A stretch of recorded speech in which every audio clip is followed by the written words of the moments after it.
You're listening to Disaster Class Podcast by Instinct Ready Emergency Management. Hello, everyone. I'm Jason Perez. And I am Jason Martin, also known as Pappy.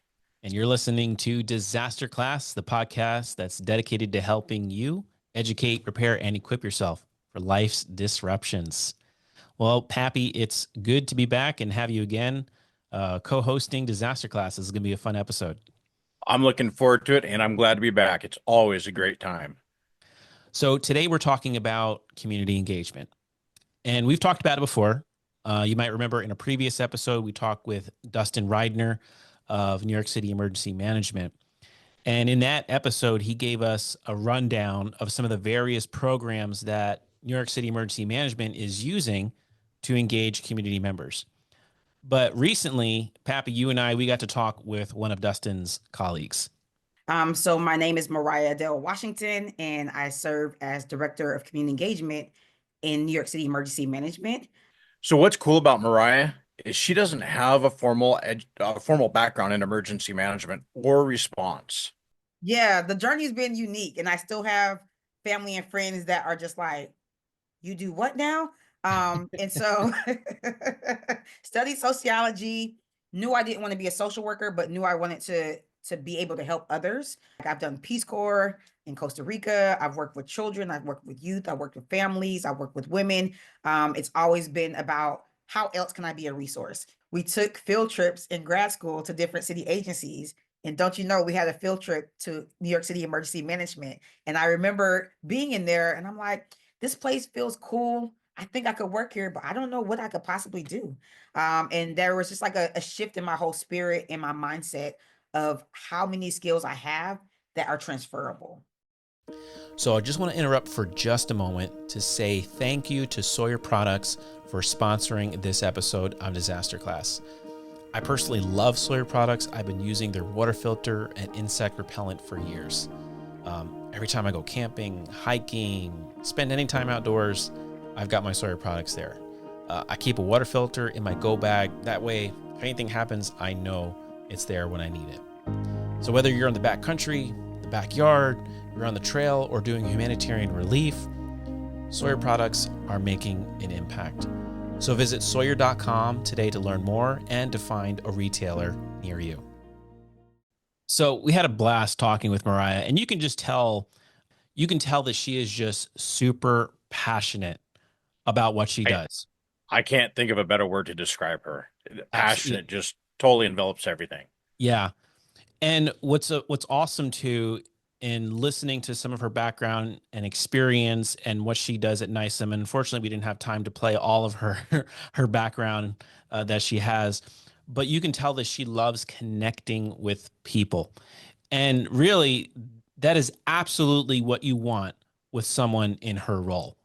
When I first was hired, I asked, what would success look like with me in this role? And our now first deputy commissioner said, for us to be able to pick up the phone after an emergency and call any community in New York City and have a community partner or faith-based partner in the community that was impacted. So in the previous episode with Dustin, we discussed the value of community engagement, right? Having everyone on the same page is vital for response and recovery efforts. But in our conversation with Moriah, she highlighted an important key for an effective community engagement program. There was a comment, Moriah, that you made in the email that you sent out, and it says no more afterthought planning. The time is now. Yes. And that I latched onto that because as your comments, you're working not to establish that relationship after the event. Yes. But it's beforehand. So everybody is ready. Everybody knows what everybody is doing when that happens, and you know who you can rely on. Yeah. And not just in your role, but that partners out to communities and civilians in the communities themselves. Right. And I thank you for bringing it up, because the afterthought of engaging is not engaging. It's rapid outreach. It's usually top down. And it is, hurry up, what can you offer? And it just, the community smells it. They see it and they're not a fan of it. And so one of the secret sauces that I'm proud of within me and within my team is that we truly seek out the strengths of our communities and of our community partners. So, Pappy, there's a saying that you don't want to be handing out your business card at the scene of a disaster, right? Yep. That is not the time to be building relationships. And Moriah just, highlighted that to the T, right? Community engagement needs to be proactive, not reactive. Our community partners and blossoming partners and communities have assets. Let's find those and let's use the strength-based approach and tap into those strengths. Jason, that episode about the Hurricane Helene response, Yeah. Rob Roberts, he talked about how the people came together to provide help and relief to their communities. And even though it wasn't an organized response or as efficient as it could have been or should have been, the people rallied together and they helped their communities. And that was awesome. And it blew Rob away. But to have an effective community engagement in those emergency management situations, or emergency management can help bridge that gap to make sure that it's not unorganized or inefficient. Community is the blanket in the thread. And then as government, as responders and emergency managers, we're kind of like a liner that's part of that blanket. I took up quilting, so that's I'm thinking of a quilting analogy. And if you think about a block quilt that has different fabrics, that's what community represents. And as city government, state, federal, and as responders, we're often the thread. We're not creating the cool blocks. The community is doing that. So we get to hem people together, but only when it fits the right way. And so sometimes it means changing the color of the thread, changing the type of thread, so changing the approaches. And it's not just this one white or clear thick thread is going to go through all that's not necessary. If the fabric is denim over here and it's linen on one side and it's very thick cotton and fleece, we need to adjust and adapt to the different types of fabric. Our community is the fabric. They create an amazing quilt. They provide thread, and so do we. And so we have to have an interdependency. I think that there is an unhealthy dependency that has been created in our nation and definitely within our city, and how community leans on government. And that is what government has created in so many ways. And when I hear the word resiliency and we need resilient people, I took offense to it for about 2.5 years. And then I kind of shifted out of it and said, the people we're working with are already resilient. So who are we to come to them and say, you need to be resilient? Let's kind of, I get it. We want collectively the community to be resilient. And what that means is that you collectively work together. Community engagement to me is we are working with and sometimes for the community, right? It's not at, it's not to, it's with or for. And the with is very powerful, right?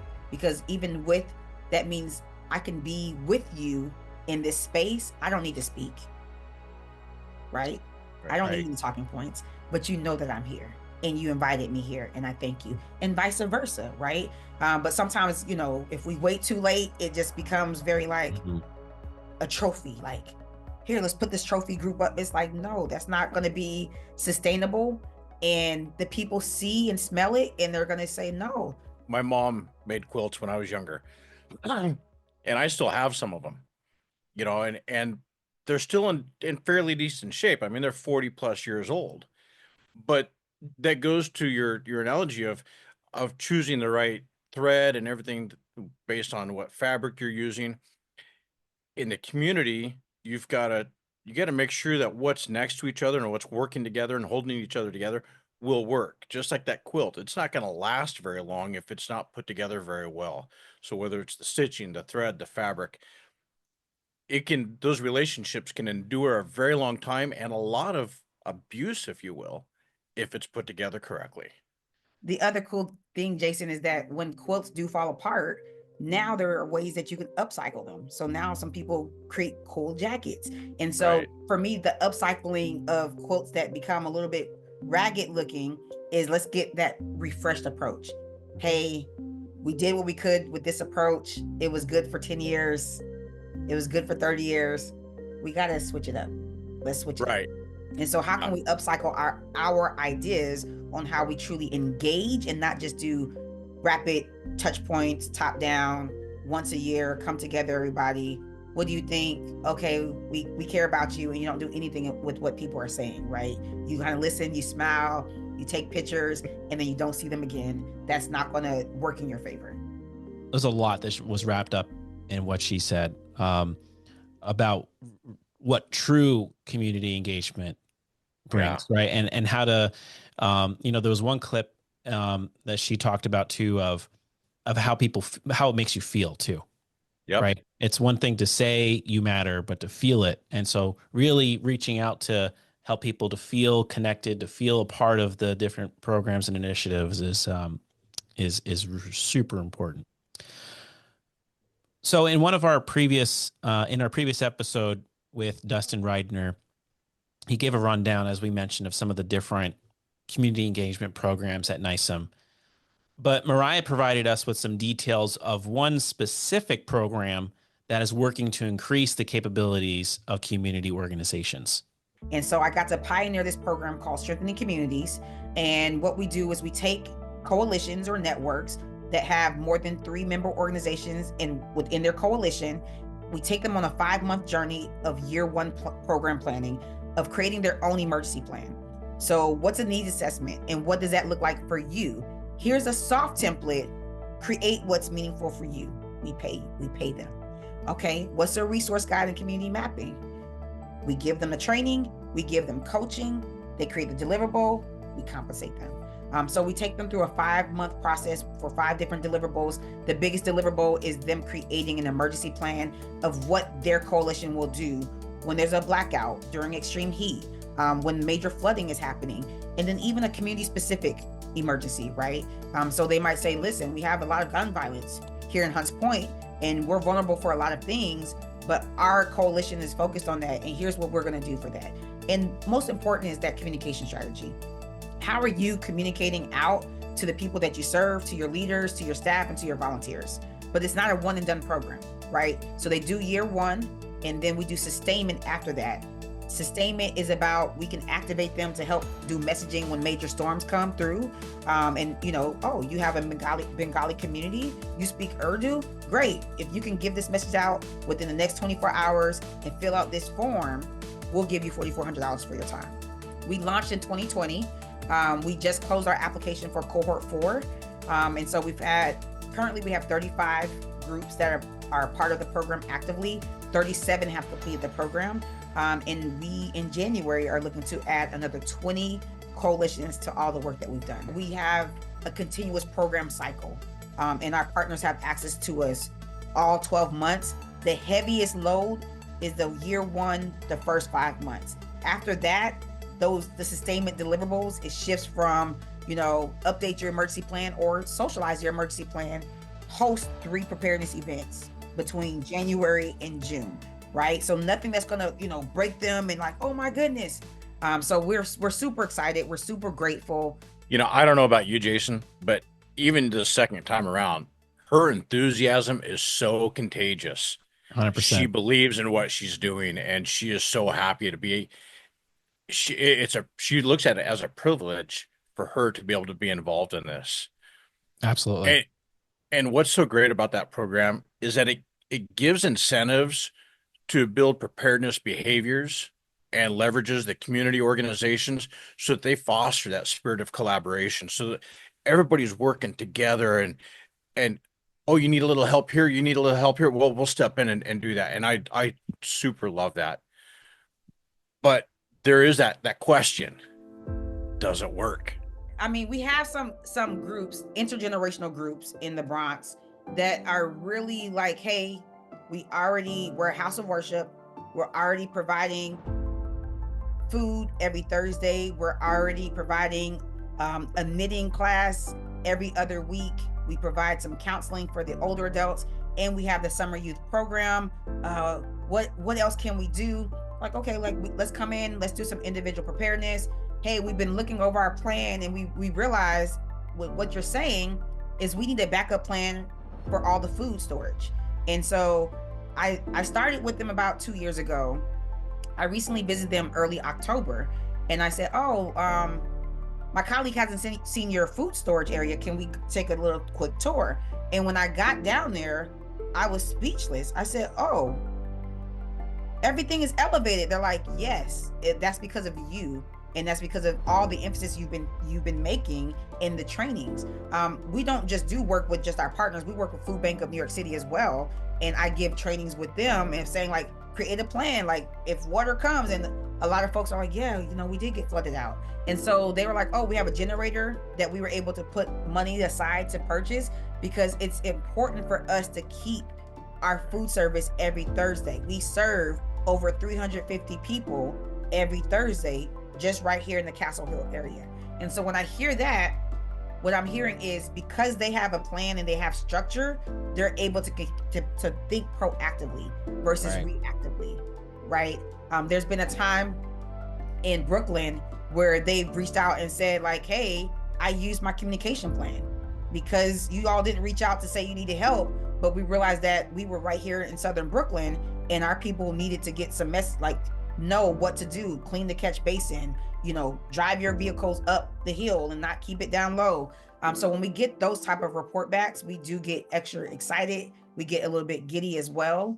And just one other question, because we do have quite a few listeners that aren't within New York City. What advice would you give them to start engaging with their community, to start leveraging those and building those community partnerships? The first thing I want to say is have a dedicated staff member for community engagement. I also know the reality for different counties is that you cannot do that. And so in knowing that, in what ways can you commit to quarterly events? Quarterly events that you host, maybe 2 of them are at your agency site and 2 of them are in the community, right? How can you incorporate AmeriCorps members and have other key leader volunteers come that can help leverage those connections for you if you can't have dedicated staff? The moment that you have a couple of extra thousands of dollars where you're like, we're going to do a spin down, I would challenge you to consider putting some aside for community events and community engagement. Right. And what can that look like? Maybe doing an open request for proposal of how to better prepare communities and see what ideas the people in your communities have. You'll be very surprised. There's a lot of brilliance out there, a lot of innovation, a lot of creativity. You don't know what you don't know. But if we keep doing what we're doing and we don't stay fresh and stay engaged, we are not going to do the true service that we are called to do. We will be a disservice to our communities. And so we are here for the people. That's why we are in our positions. Even in the midst of burnout, recommit yourselves to how am I putting people first? How am I engaging people with disabilities or identifying organizations that work with people with disabilities and learning from them what expertise and best practices they have for us as responders. And so if host a quarterly event, but also bring in people from other organizations to teach your people in your office things to consider when engaging with this population. We each are resources. We need to be a resource, but we have to not get in our way in being a resource. So if my life's work was recapped in one word or a couple of words, it's being a resource at all times, right? Knowing how to plug in and recharge, but I'm committed and I'm living my life so I can be a resource for others. And as an agency, first responders, emergency management, in essence, we are a resource for our community. And so if we feel like we're not truly being a resource, don't be afraid to ask. But if you ask, listen and apply some of what you've listened to. You're right. Yeah. I probably should write a piece, but yeah, I'll stop there. Yeah. You could write a write a book. Yeah. That's awesome. Moriah, thank you so much Thank you for having me. for taking the time, for joining us, for sharing some of your wisdom and experience. Yeah, it was a really valuable conversation. We appreciate all the hard work that you're doing at New York City Emergency Absolutely. Management. So keep up the good work. Thank Love you. it. I appreciate you both. And yeah, take care. Another thing that she, talked about, Jason,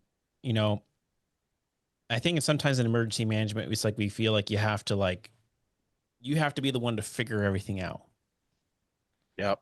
But what she has emphasized throughout our conversation was, and she said it earlier, like our community members have assets, right?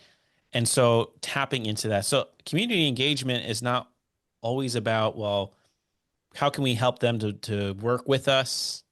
But it's also what can we learn from them, right? There might be 100%. skills and abilities and assets that our community members can bring to the table that can help solve a challenge. Yeah. So, what a lot of words of wisdom wrapped up in that conversation. So, man, she's an awesome person, and we were really excited to be able to have be able to talk with her. Yeah. She really could have wrote a book on Oh yeah, what she's absolutely. learned, her experiences, the fails and the successions that she's had. And wow. Yeah. Now, even though the bulk of the conversation, she's speaking to it from the context of a governmental emergency management agency, but really the principles apply to any organization, right? Public, private sector. We can take those principles and use it to engage with stakeholders. So I'm thinking about some of the big takeaways from this episode and our conversation with Moriah. Uh, be proactive and not reactive, right? In establishing and maintaining Right. those relationships with your stakeholders. Identify and leverage the assets of your stakeholders because everyone's got something to bring to the table. Everyone Yep. has some sort of skill or ability. Leverage it, and then, if possible, incentivize preparedness. Right? We're always talking about emergency, like trying to get people to embrace those preparedness behaviors. Well, if there's a way we can incentivize it so that it's worth it for them, sometimes they're not always going to see the value, but if you can incentivize it, that can help people to do it. And then finally, create a program that is sustainable. Yep. Because it's all about long term. It's like having just a short term solution fix is not really doing anyone any good. Whatever No. program that you build to engage your stakeholders has to be sustainable. So those are some of the big takeaways I thought of in our conversation. Yeah, I totally agree, Jason. There was so much there. And I hope our listeners go back and review it and listen to it a couple of different times because it's hard to get it all in just the first time.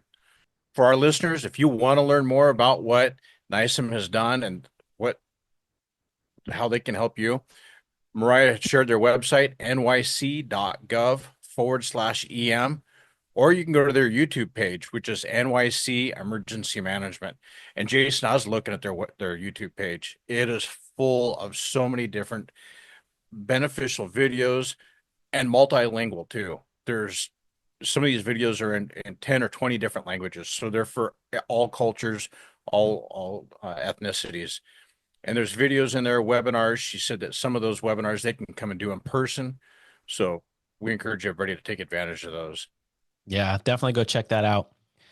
Well, before we conclude, as you know, there is always homework. There is. So make sure you like and subscribe to Disaster Class. Leave us that 5-star rating, give us a thumbs up, and comment about something that you learned or appreciated from this episode. Yeah, and as always, if you have a question, preparedness tip, or disaster story to share, send us an email at disasterclass@instinctready.com or drop us a message on Instagram, Facebook, Twitter, or LinkedIn. And doing so, we'll put you in the running to be featured on the show and win some cool prizes. And now, I also forgot that we're doing a giveaway. As mentioned on our previous episode, we're doing a giveaway with our sponsor, Sawyer. They've given us some cool products to be able to give away. So make sure that you leave us a comment. Make sure that you subscribe to us on YouTube. Leave us a rating on Apple Podcasts, Spotify, wherever you listen. Doing so will put you in the running to be able to win some Sawyer filters and some of the different Sawyer products that we have. So we're going to be doing this month and next month. We're going to be picking one of our subscribers, a commenter, someone who's given us a review. So make sure you do those things, and that will put you in the running to be able to win. So thank you so much for listening to Disaster Class. Stay educated. Stay prepared. Stay equipped. Class dismissed. This episode of Disaster Class is hosted by Jason Prez and Jason Martin with a special guest by Moriah Washington of New York City Emergency Management. This episode was directed, produced, and edited by Jason Perez. Copyright 2025 by Instinct Ready Incorporated, all rights reserved.